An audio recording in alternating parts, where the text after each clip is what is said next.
वो सुनो जान पीर गोठवारो पीर रोजे वाले जे जमाने में पीर सिंह के चवंदा रोड़ी वारो पीर जो तो इलाको जिलो इहो सागो रोड़ी वारो पीर वो हजरत इमामुल आरिफीन पीर सिंह रोजे धनी रहमतुल्लाहि ताला अलैहि इरशाद था फरमाए दुनिया में जेके माण्हू आहिनि उन्हनि जा टे क़िस्म आहिनि हिकिड़े माण्हू जो मिसाल कख वारो कख कीअं हूंदो आहे कख खे हवा ओभर जी अचे ओलह खणी वञे ओलह वारी ओभर उत्तर वारी ॾखण ॾखण वारी उत्तर कख खे हर शइ हेॾे होॾे कंदी आहे पीर सिंह रोज़े वारा था फरमाइनि हिकिड़ो माण्हू अहिड़ो हूंदो आहे ॿियो माण्हू क़िबला कहिड़ो हूंदो आहे पाण फरमाइनि था ॿियो माण्हू उन जो मिसाल वण वारो गुरु हूंदो आहे वण कीअं हूंदो आहे क़िबला पाण इरशाद था फरमाइनि वण बीठो हिक जगह ते हूंदो आहे पर उन जूं टारियूं उन जूं लामूं हवा जे करे लुॾंदियूं आहिनि पीर सिंह रोज़े वारा था फरमाइनि टियों बि क़िस्म हूंदो आहे माण्हू जो जेको दुनिया में जबल जे मिसल हूंदो आहे जबल ज़मीन ते बीठल आहे तोड़े जो हवाऊं लॻनि तूफ़ान लगल हवाऊं तूफान खत्म थी वेंदा जबल को नाहिन लुॾंदा पीर सिंह रोज़े वारा था इरशाद फरमाइनि ओ मुंहिंजा मुरीद माना अहले सुन्नत व जमात वारा न कख थिजा न वण थिजा जे मुंहिंजो मुरीद आहे त अक़ीदे में जबल वांगुरु थिजा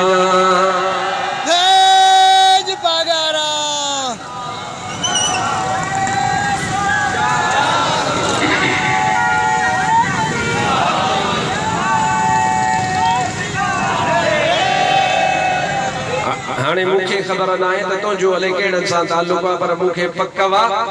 त जेको चवे थो त या रसूल अल्लाह के नारे से हमको प्यार है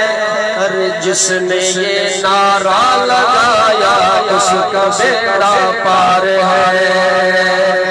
सुभान अल्लाह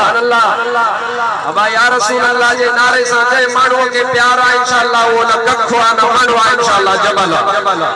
अदा जबल थींदो या न इंशाअल्लाह जिंदा हूंदव जबल रहंदो मज़ो तॾहिं थींदो जॾहिं महशर जो मैदान हूंदो इहो जबल थियण वारो कमु तोखे क़यामत जे ॾियारे ख़बर पवंदी त इन जो फ़ाइदो कहिड़ो थींदो जन्नत मुंहिंजे मुस्तफ़ा जी हथ मुंहिंजे मुस्तफ़ा जो सुन्नी तोखे जन्नत मुस्तफ़ा अता फरमाए छॾी त मां अर्ज़ पे कयो सहाबिया हबीब करीम सल्लल्लाहु अलैहि वसल्लम ऐं उहे सहाबी उन्हनि जो शान मुंहिंजे रब पाण बयान फरमायो मगालत में चली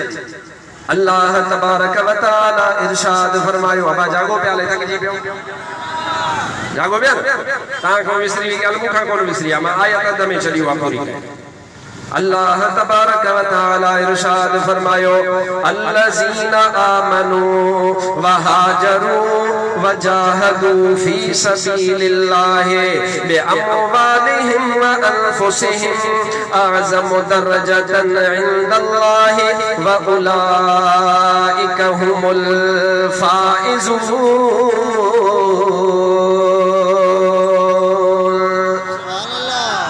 दुनिया में माण्हुनि जा क़िस्म जीअं मां अर्ज़ कयो त चोर बि पाण खे चोर कोन थो चवे हर माण्हू चवे थो त मां भलो आहियां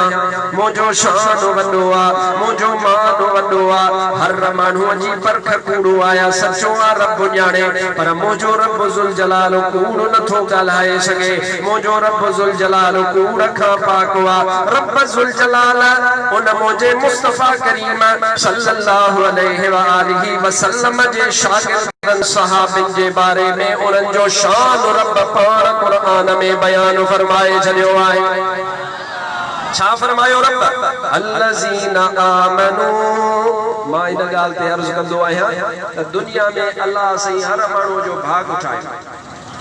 अल्लाह सुभान अल्लाह चओ त भाग जी ॻाल्हि ॿुधाए दुनिया में रब हर माण्हू जो भाग उठायो को नओं मुसलमान थे कहीं आलिम जे हथ ते कलमो भरे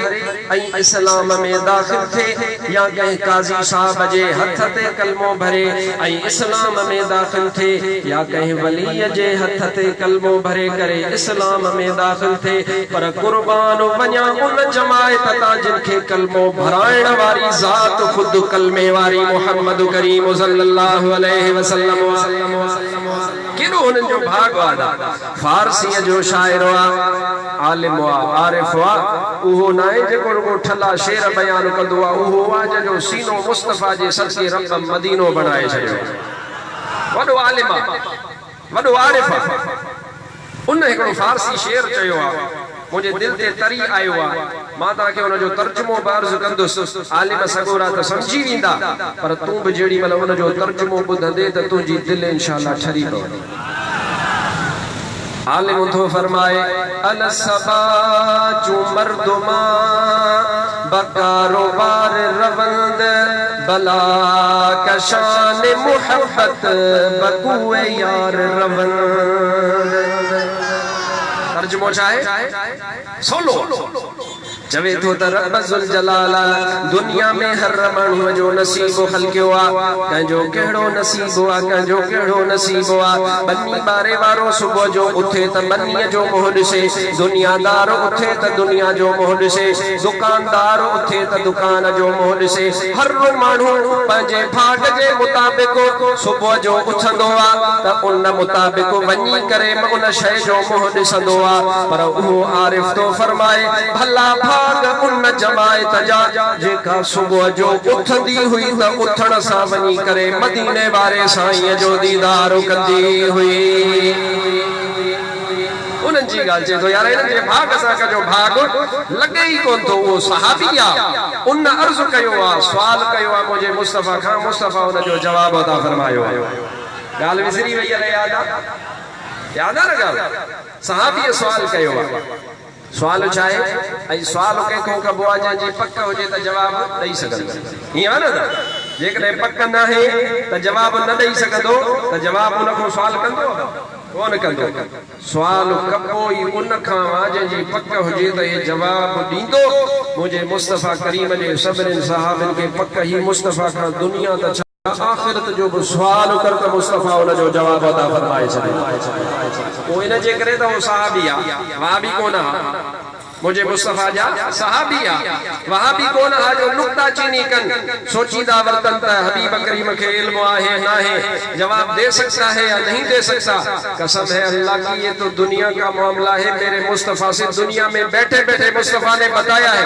जन्नत में जाने वाला सबसे पहला कौन शख्स है, आखिर में कौन जाएगा, मुस्तफा ने ये सब अपनी जिंदगी में बता दिया। मुझे मुस्तफा तक ॻाल्हि लिकाई कान, पंहिंजी ज़ाहिरी हयाती में मुस्तफा हर शइ बयान फरमाए छॾी आहे। सहाबीअ सुवाल कयो आहे, नबी करीम जवाब अता फरमायो आहे। सुन्नत जमायत वारा ॿुधंदे ठरी पवंदे दुरूद मुंहिंजे हली वञे सल्लल्लाहु अलैहि या रसूल अल्लाह व सल्लम अलैहि या हबीब अल्लाह। यार तू थक जी पियो बस।